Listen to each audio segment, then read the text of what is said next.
Spring is here and I am so excited about all these new blooms. So today I want to use that inspiration and create some expressive floral paintings. I'll share some tips and tricks for making expressive floral paintings using a variety of materials and techniques. I thought it would be good to start off with perhaps the easiest way of doing things, which is line and wash. If you'd like to try this method, but maybe you're a little bit unsure about your drawing skills, I'm offering the line art to all of my patrons as well as anyone who supports me over on Gumroad. You can buy this full tutorial on Gumroad for only £2, and it means so much to me. It helps me continue to do this full time. This is also a great style for people who maybe lean a little bit more towards realism.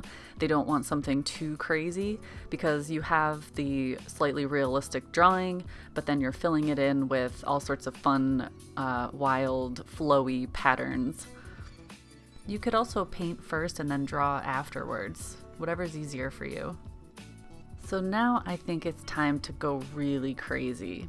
And we need to get our page really wet, so spritz it with some water or splash some water around with a brush. And we're gonna lay in a gradient in the background. You can use any colors you want here, but just keep in mind it should be relatively light. Really important tip, guys, make sure you get as much cat hair as you possibly can in your painting. I like to use flower or botanical references that are super bokeh-licious, and by that I mean they have a lot of bokeh. And by that, I mean the subject is in sharp focus, but the background is extremely blurry and buttery smooth. So you can really see that the form stands out. And we can start to achieve this by using a wet into wet technique for the background, and then building up our forms on top of that little by little as the paper starts to dry. But you got to give yourself permission to play here, and kind of keep in mind that, it might not be perfect your first try. It's a sketchbook, so it's okay. While I'm doing this layer, I'm trying to ignore the background layer, which might seem weird, but if you focus too much on that, it's going to be really hard to see the next steps and the future of the painting. So something that will help is if you squint your eyes while you're doing this.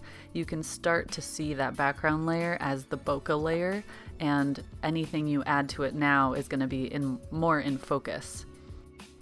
And you can really have a lot of fun with this layer because it's now the time when you're able to really start pinpointing some of the more detailed areas and leaving other areas completely alone and really letting that loose, expressive look show through. You may want to try doing several pages like this until you really get the hang of it, but I think that even just a quick sketch like this is so enjoyable. It's a really fun way to kind of wind down at the end of the day or start off your day and get into a very creative mindset. So are you up for another painting?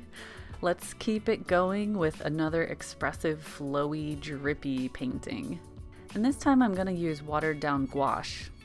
I find that if I'm using watered down gouache in a big wet into wet layer, the gouache doesn't quite move around as much as watercolor would, so it stays in place a little bit easier, and I can direct where I want my colors and my shadows and highlights to be a little bit more.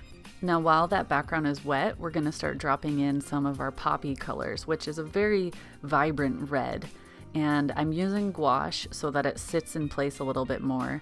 I'll tilt the paper and let it flow this way and that and kind of spread out a little bit to look more like a petal, but you can see how it's sitting on the page a little bit heavier. It's not flowing as much as watercolor would. And depending on how wet your paper is and how much pigment you use, you'll end up with these really interesting textures. It almost becomes feathery when it dries. Once again, you want to keep this a joyful experience and you want to give yourself permission to play. Feel free to add all sorts of different colors. Don't have to stay realistic.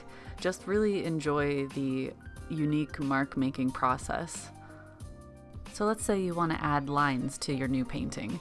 One thing that you can do to reduce your fear of ruining it is to drop the photo of your painting into a digital painting software like this and pretend you're drawing on top of it with ink. So grab an ink brush and just start playing with different lines and different placements and just see what works. And since it's digital, there's absolutely no worry about ruining your painting, so you can really test the waters here. And I don't know about you guys, but I'm an extremely curious artist, and I have to find out what's going to happen if I do this or that. And I guess because of that, I know how often mistakes come along, and I've just learned to embrace them. It's not like you have to share every single painting or drawing that you make, especially if it's in your sketchbook. Just use them as learning experiences. I hope this video helped those of you who love florals and want to learn how to paint them more expressively.